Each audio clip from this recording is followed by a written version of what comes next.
on va corriger ensemble un exercice que vous avez eu du mal à effectuer. La première chose, je ne vais pas tout corriger puisque je vous ai envoyé la correction sur le NT, simplement je vais revoir avec vous les points difficiles. Donc première chose, vous avez eu parfois du mal à identifier les verbes conjugués. J'ai volontairement choisi un exemple un peu complexe ici. Le verbe c'est, tu sais, là tout le monde a réussi à l'identifier correctement. Par contre, si on poursuit la phrase, tous les malheurs qu'Oedipe a légués aux siens, vous êtes nombreux à avoir repéré le verbe avoir et à avoir pensé que c'était ce verbe-là en fait qui était employé. Ici, il faut bien se demander quel est le verbe qui est conjugué. Est-ce que c'est le verbe avoir ou est-ce que c'est un autre verbe? Pour cela, on va pouvoir essayer de conjuguer le verbe. Si on conjugue le verbe et qu'on le met à un temps simple, on se rend compte qu'en réalité, c'est le verbe léguer qu'on va conjuguer. Tu sais tous les malheurs qu'Oedipe lèguera aux siens. Et vous voyez que avoir a ici disparu. Donc en fait, à chaque fois qu'on a le verbe avoir ou le verbe être, il faut bien se demander s'il fait partie d'un temps composé, s'il est un auxiliaire, ou alors s'il est employé seul comme le verbe avoir dans le sens de posséder. Ici, ça n'est pas dans le sens de posséder, c'est bien un auxiliaire qu'on a. Donc le verbe, en réalité, c'est à léguer. Et j'en profite pour faire un rappel très rapide sur le léguer, ici l'accord au pluriel. Avec l'auxiliaire avoir, vous vous souvenez que normalement on ne fait pas d'accord. Pourtant ici il y a un S, tout simplement parce que, je vous rappelle la règle, le COD est placé avant le verbe. Et c'est ça qui va d'ailleurs m'aider à analyser la phrase. Donc ici, j'ai deux verbes conjugués, donc deux propositions.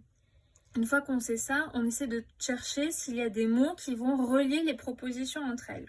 Ici, on a Q apostrophe, c'est l'équivalent de que, qui est ici un pronom relatif. Je le sais parce qu'il est placé juste après un nom qu'on va appeler l'antécédent. Donc ce nom antécédent est complété par le Q apostrophe, le pronom, et pour savoir où la proposition s'arrête, on essaie de voir tout ce qui va aller avec le verbe dans cette proposition. Qu'est-ce qui va avec alléguer? Eh bien, Oedipe qui est le sujet du verbe léguer. Ensuite, au sien, c'est le complément du verbe, donc je suis obligée d'aller jusqu'à la fin de la phrase pour pouvoir arrêter la proposition, tout simplement parce que c'est jusqu'à la fin de la phrase qu'on a les parties qui correspondent à la proposition. Donc Oedipe le sujet, au sien COI, tout ça correspond, fonctionne avec le verbe.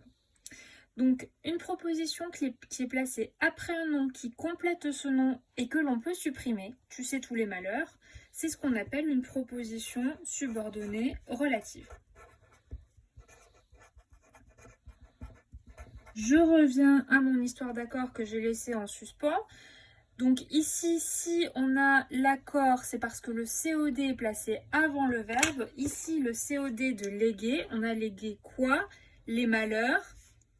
En réalité, qui est repris par le pronom Q apostrophe. Le vrai COD, c'est ce pronom. Mais bien entendu, il représente les malheurs. Donc il représente un nom masculin pluriel. C'est pour ça que l'on fait l'accord ES au masculin pluriel. Ensuite, voyons une deuxième phrase. Donc celle-ci était compliquée parce qu'il y avait beaucoup de verbes conjugués, donc beaucoup de propositions. Je vous rappelle que la première étape, c'est de repérer les verbes conjugués. Le nombre de verbes conjugués nous donne le nombre de propositions. Donc ici, ignore premier verbe conjugué et deuxième verbe conjugué. Haïssons, c'est le troisième. Aimons, le dernier, le quatrième, pardon, avec vise. Voilà, donc j'ai 5 verbes conjugués, donc 5 propositions. Une fois que je sais ça, j'essaie de repérer les mots qui vont faire le lien entre les propositions. Donc ici, j'ai un premier que. Je vois que là, j'en ai encore un. Là aussi. Et là aussi. On va essayer de les analyser pour voir s'ils sont tous sur le même plan. Donc, le premier que. La proposition commence juste avant. Dans l'exemple précédent, que était placé après un nom. Ici, ça n'est pas le cas. Il est placé en réalité après un verbe. Donc, il complète le verbe ignorer. Ça n'est plus une proposition subordonnée relative. C'est ce qu'on appelle une proposition subordonnée interrogative indirecte. Comment est-ce qu'on le sait? Parce que le verbe ignorer, c'est un verbe qui va poser une question. Donc, cette idée d'interrogation, on l'a dans le verbe proposition subordonnée interrogative indirecte. Comment est-ce que j'ai su que la proposition s'arrêtait à en marche? C'est très simple, c'est comme tout à l'heure. J'essaie d'analyser tout ce qui va avec le verbe. Le malheur, c'est le sujet du verbe, je suis obligée de l'intégrer. En marche, c'est le complément du verbe, donc je dois le prendre aussi.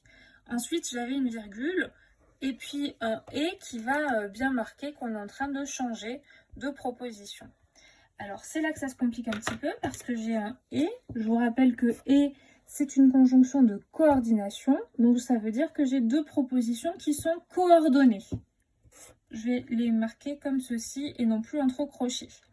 Donc ici, j'ai un indice de coordination qui est aussitôt suivi d'un indice de subordination. Donc ici, ce que va être sur le même plan que le premier, en fait, on est en train de compléter. Ignores-tu que le malheur est en marche? Première chose que on risque d'ignorer. Deuxième chose, que ce que nous haïssons vise ce que nous aimons.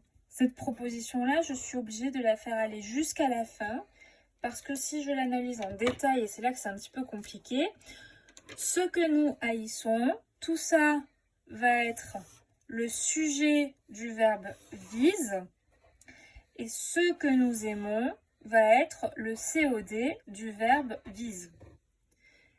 Donc, je suis obligée de prendre tout ceci. Et là où ça se complique un petit peu, c'est que dans cette proposition, à l'intérieur, comme des poupées gigognes, je vais trouver d'autres propositions. Donc, avant ce que, voilà, j'ai un pronom, ce, qui joue la même fonction tout à l'heure que le nom, c'est un antécédent. Donc ici, c'est aussi une proposition subordonnée relative. Simplement, elle va compléter un pronom et non plus un nom. Cette proposition subordonnée relative, ici, elle va s'arrêter à haïssons. En fait, ça nous permet de remplacer un nom. Tout ceci, toute cette partie-là de la phrase nous permet de remplacer un nom. Si on continue, on va voir que c'est exactement la même chose, puisqu'on a de nouveau la même formulation, ce que nous aimons, donc avec toujours le pronom qui est ici un antécédent, qui est repris par le pronom relatif que, pour créer une proposition subordonnée relative. Donc là, c'est une phrase un peu complexe dans la mesure où il y a des propositions à l'intérieur de propositions.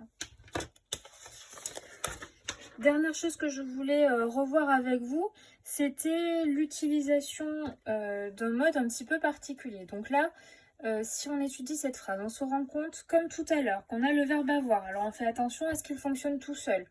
Est-ce que c'est le verbe posséder ? Ou est-ce que c'est autre chose? Je n'ai rien entendu. En réalité, on est ici en train de conjuguer le verbe entendre au passé composé. Apaise et avive, ça veut dire renforce. Et la même chose, avant, ce n'est pas avant tout seul, c'est avant perdu. Ici, la particularité, la difficulté, c'est que apaise et avive, attention, ce sont des verbes qui sont conjugués au subjonctif, plus précisément au subjonctif présent. Ça ressemble à de l'indicatif, ici c'est du subjonctif. Cela dit, la construction de la phrase, une fois que cette difficulté est éclairée, est beaucoup plus facile à voir et à comprendre. Donc ici, j'ai le pronom qui va compléter rien. Donc c'est toujours une proposition subordonnée relative, comme tout à l'heure.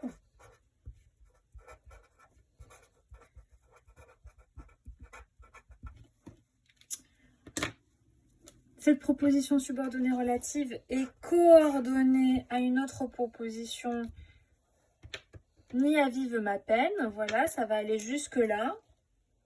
Hein, je vais la manifester comme ceci. Je sais que ça s'arrête à ma peine parce que la virgule m'aide, mais surtout ma peine, c'est le COD de avive.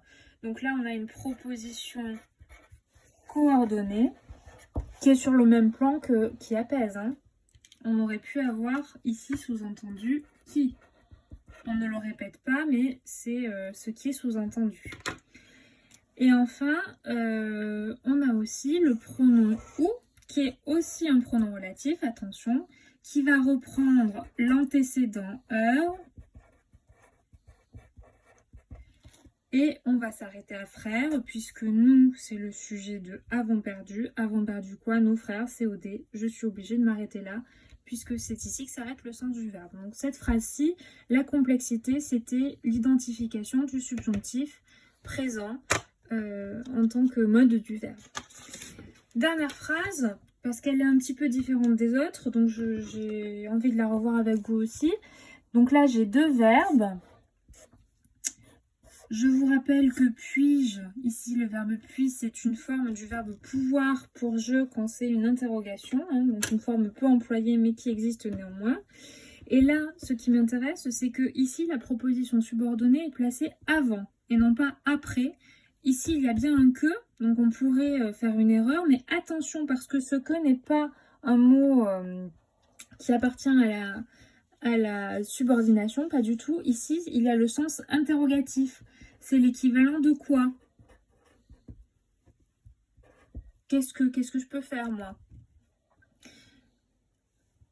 En réalité, la proposition subordonnée, elle est au début de la phrase et elle est introduite par si. C'est ce qu'on appelle une proposition subordonnée circonstancielle. Comment est-ce qu'on reconnaît les propositions subordonnées circonstancielles? Parce qu'elles fonctionnent comme des compléments circonstanciels, c'est-à-dire que je peux les déplacer et je peux les supprimer. Effectivement, je pourrais dire « que puis-je moi ?» « Que puis-je faire moi ?» Ça serait une phrase correcte. De la même manière, je pourrais dire « que puis-je moi ?» Si l'affaire en est là, la phrase reste correcte. Donc, j'ai pu déplacer et supprimer cette partie de la phrase. Donc, c'est une proposition subordonnée circonstancielle. Voilà, j'espère que ça vous aura permis de mieux comprendre cette leçon difficile. Si ce n'est pas le cas, on pourra en reparler ensemble plus tard.